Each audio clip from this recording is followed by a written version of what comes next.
Seja bem-vindo, seja bem-vinda ao estudo bíblico Ouvindo a Voz de Deus, com seu amigo irmão Josué Andrade. Hoje o tema de número 12, o santuário. Meu amigo, minha amiga, a fim de que possamos desfrutar plenamente os benefícios do Evangelho, devemos entender a obra que Jesus fez por nós no passado, o que Ele faz agora e o que Ele fará no futuro.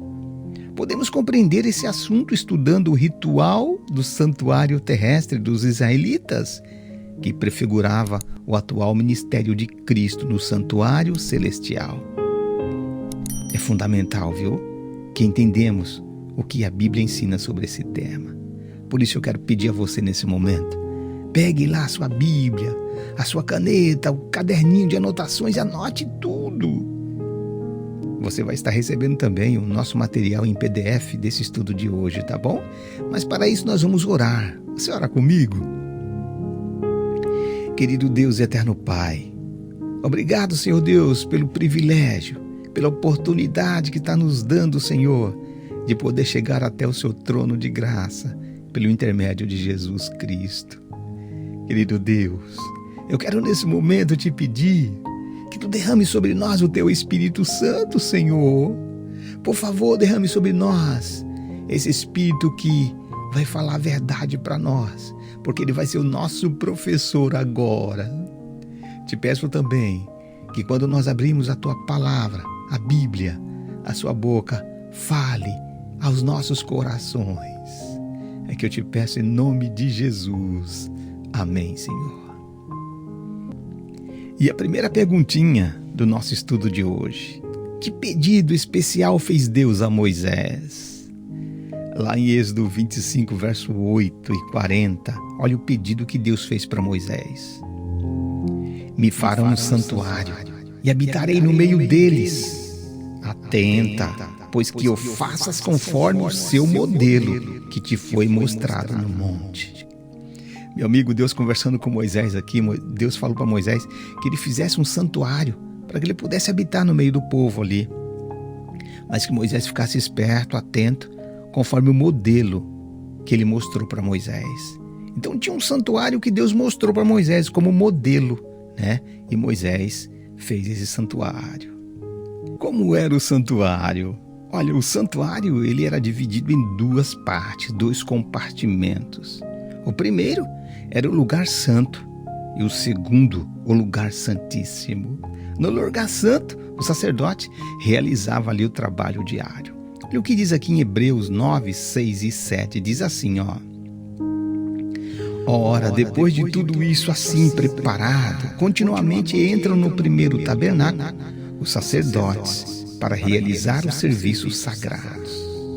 Mas no segundo compartimento, o sumo sacerdote, ele sozinho, uma vez por ano, não sem sangue, que ofereça por si e pelos pecados de ignorância do povo. Então nós vemos aí que nessas duas partes o sacerdote entrava todos os dias, mas uma vez por ano o sumo sacerdote entrava no lugar santíssimo para oferecer ali sacrifício pelo povo, né? Por ele e pelo povo. Continha também ali no santuário uma mesa com pães e um candelabro e o altar de incenso. O candelabro era um compartimento onde ficavam as velas, né? E vamos ver o que diz lá em Êxodo 40, 22, 24 e 26. Diz assim, ó. Pôs também a mesa na tenda da congregação ao lado do tabernáculo, para o norte, fora do véu. Pôs também na tenda da congregação o candelabro defronte da mesa, ao lado do tabernáculo para o sul.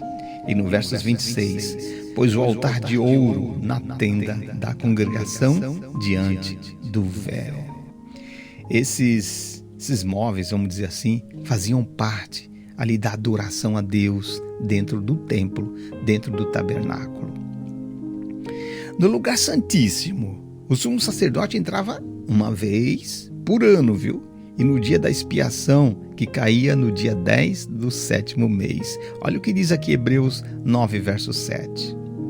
Mas no segundo o sumo sacerdote, ele sozinho, uma vez por ano, não sem sangue, que ofereça por si e pelos pecados de ignorância do povo. Está lá em Hebreus 9, verso 7, né? Ali se encontrava também, ali no lugar santíssimo, né, no segundo compartimento, uma arca. Era a arca da aliança, que era coberta de ouro. Como toda a arca tinha os mandamentos de Deus ali, que ele escreveu com seu próprio dedo e deu para Moisés, né?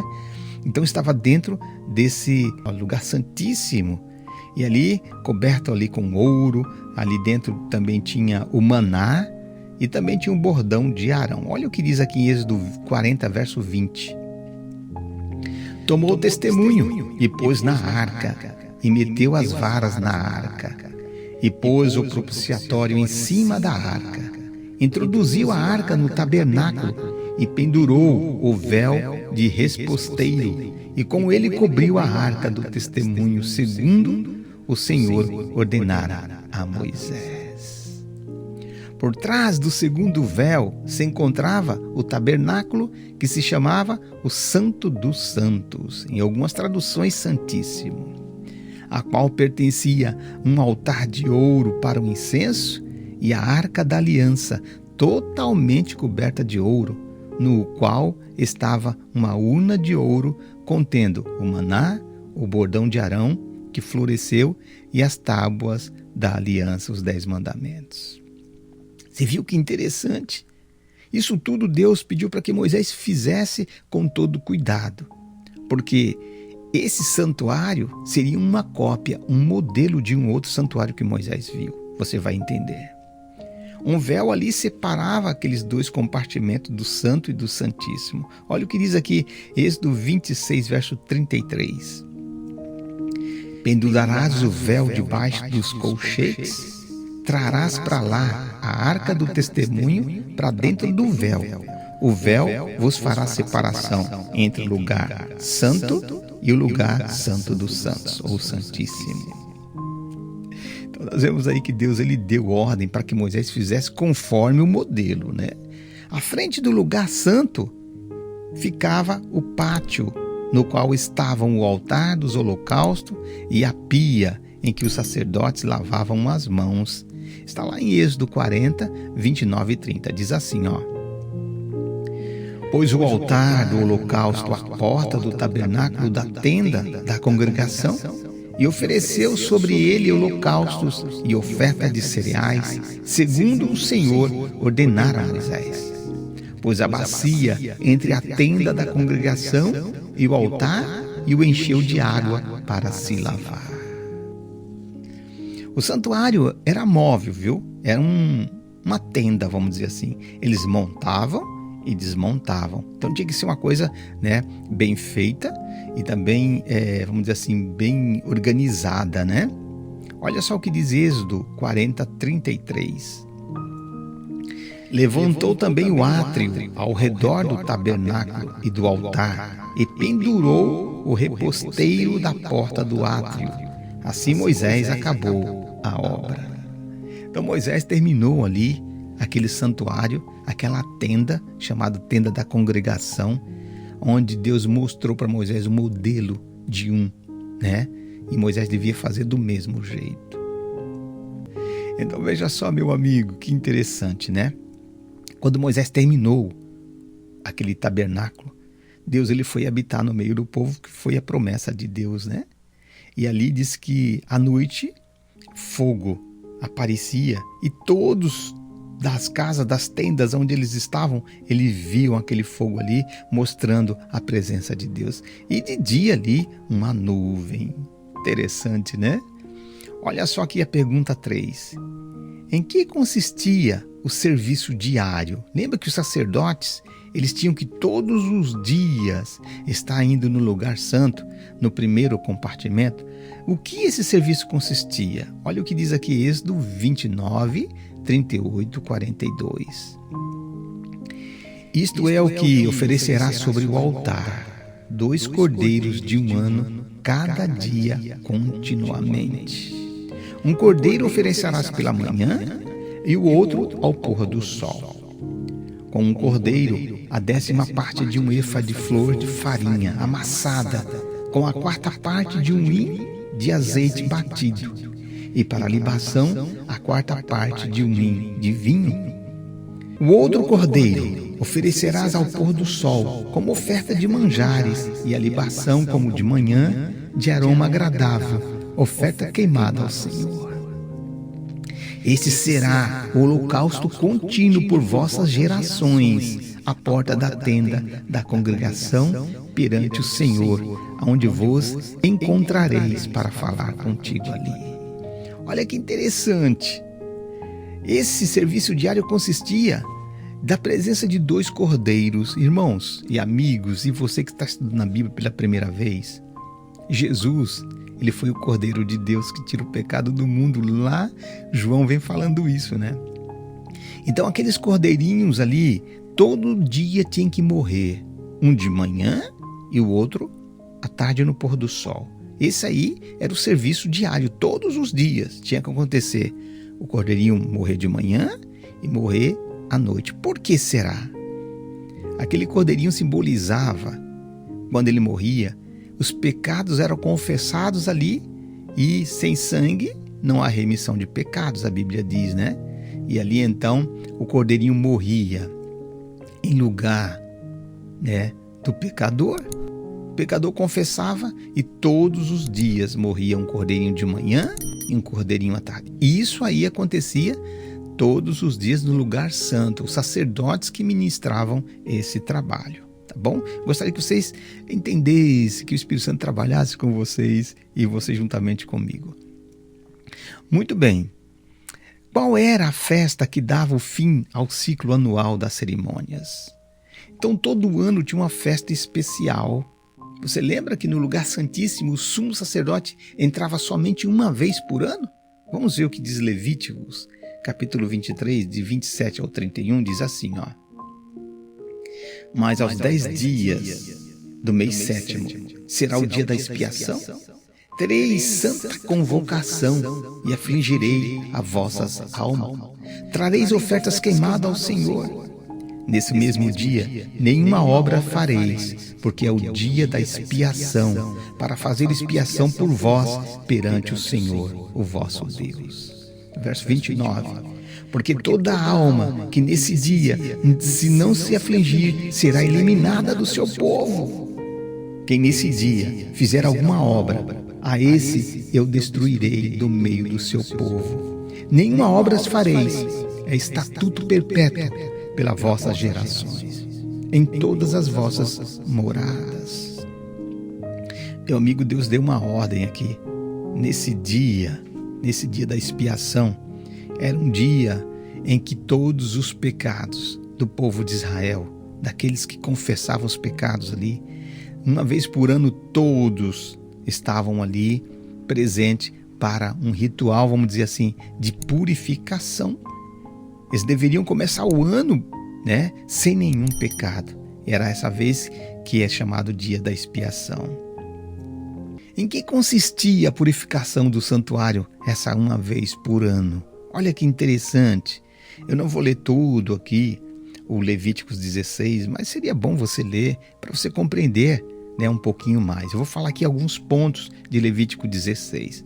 O primeiro ponto ali é que acontecia o sacrifício diário como nos outros dias. Bom, era um dia da expiação, né? Era um dia especial onde que o sumo sacerdote ia fazer expiação. Mas acontecia, né? De manhã e à tarde morria o cordeirinho.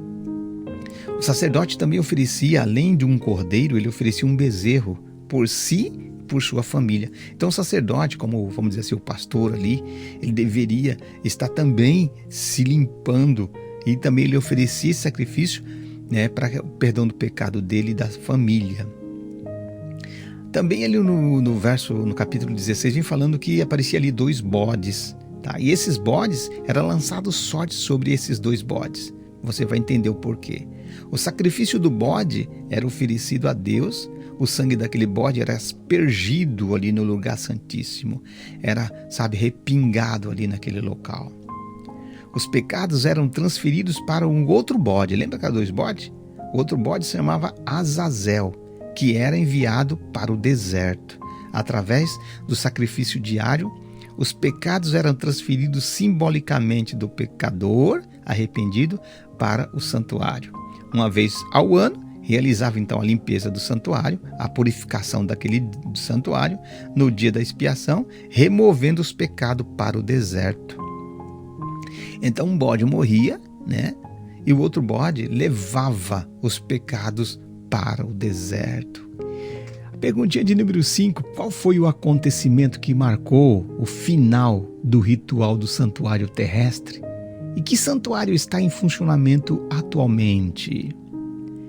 Meu amigo, olha o que diz aqui Mateus 27, 50 a 51. E Jesus, clamando outra vez com grande voz, entregou o Espírito. Eis que o véu do santuário se rasgou em duas partes, de alto a baixo. Tremeu a terra e fenderam-se as rochas. Meu amigo, quando Jesus morreu na cruz, quando Jesus falou, está consumado, agora aquele Cordeiro de Deus que tirava o pecado do mundo, morreu, derramou seu sangue. E no momento que Jesus morreu, quando ele disse está consumado, aquele véu do santuário se rasgou, simbolizando que não era necessário mais eles sacrificarem os carneirinhos, os cordeirinhos ali, porque o Cordeiro de Deus que tira o pecado do mundo estava derramando o seu sangue por todos nós. Você entende? Em Hebreus 8, de 1 a 2, diz assim, ora, o essencial das coisas que nós temos dito e que possuímos tal sumo sacerdote, que se sentou à destra do trono da majestade nos céus, como ministro do santuário e do verdadeiro tabernáculo que o Senhor erigiu, não o homem. Que interessante, meu amigo. Quando Jesus morreu, acabou o ritual de sacrifícios, porque ele foi o nosso sacrifício. Mas diz que agora ele está num santuário celestial. Interessante, ele está ali ministrando no santuário celestial. E diz aqui no verso 2, né, de Hebreus 8, diz assim, como ministro do santuário e do verdadeiro tabernáculo. Você lembra que Moisés, ele tinha que fazer o tabernáculo conforme o modelo? O modelo seria esse que estava no céu. E agora Jesus é o ministro do santuário do verdadeiro tabernáculo que o Senhor erigiu, não o homem. A perguntinha de número 6 diz assim, quais as evidências bíblicas de um santuário no céu? Aí você fala, Josué, será que tem? Olha o que a Bíblia diz, lá em Êxodo 25, 40, quando Deus foi dar para Moisés o modelo, ele diz assim, vê, pois, que tudo faças segundo o modelo que te foi mostrado no monte. Então Moisés viu, Deus mostrou um santuário como modelo para Moisés. E lá em Apocalipse 11, 19, João também viu esse santuário. Ele diz assim, abriu-se então o santuário de Deus, que se achava no céu, e foi vista a arca da aliança no seu santuário, e sobrevieram relâmpagos, vozes, trovões, terremotos e grande saraivada. Então, meu amigo, abriu-se o santuário de Deus que se achava no céu e foi vista a arca da aliança. Interessante, né? E a exemplo do que ocorria no santuário terrestre, Jesus está também realizando em nosso favor duas atividades no santuário celestial. Primeira, a intercessão. Você fala, mas Josué, como você sabe disso? Não é eu que sei, é a Bíblia que diz. Olha o que diz aqui, 1 Timóteo 2,5.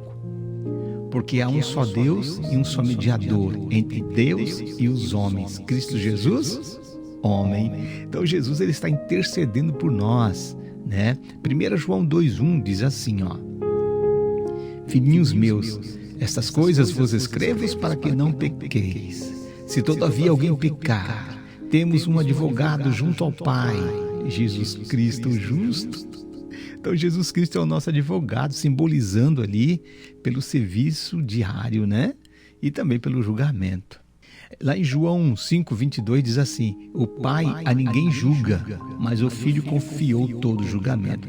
Então Jesus Cristo, ele é o nosso advogado e ele também é o nosso juiz, ele também está julgando. Então ele faz as duas partes, como sacerdote e como sumo sacerdote lá no céu. Olha o que diz aqui Daniel 7, 9 e 10.